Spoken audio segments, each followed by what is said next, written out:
The culture of supplementary budgeting could destroy government institutions that are geared towards delivering services. Good morning. This is one of the concerns of the Civil Society Budget Advocacy group, which has released a report on the dangers of budget indiscipline in Uganda.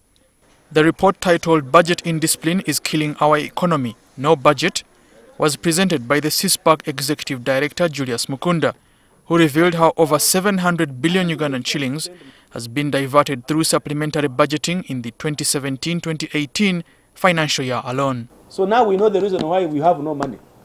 It's not only about URA having a shortfall, it's indiscipline in terms of where we are spending resources at the sector level.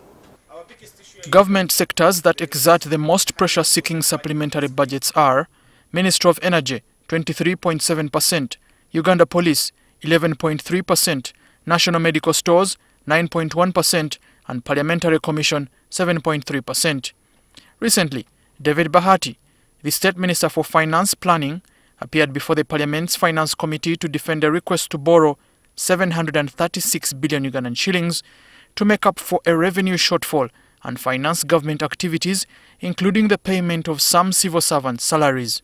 So the reason why we are going to borrow is to implement what you appropriated. That's a major reason. We are borrowing 736. Mukunda proposed that for government to avoid supplementary budgets, it was important to put sanctions against the accounting officers responsible for the requesting entity as a deterrent against poor planning.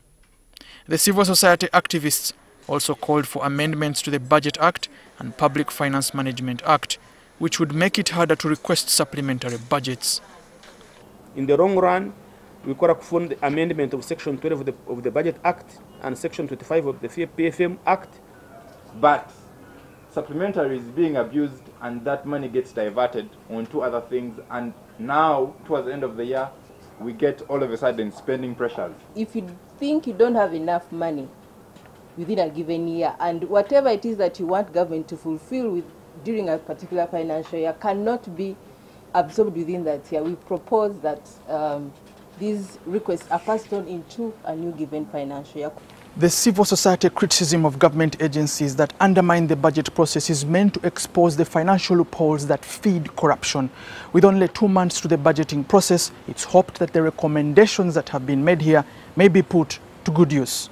Andrew Nitwe, NTV.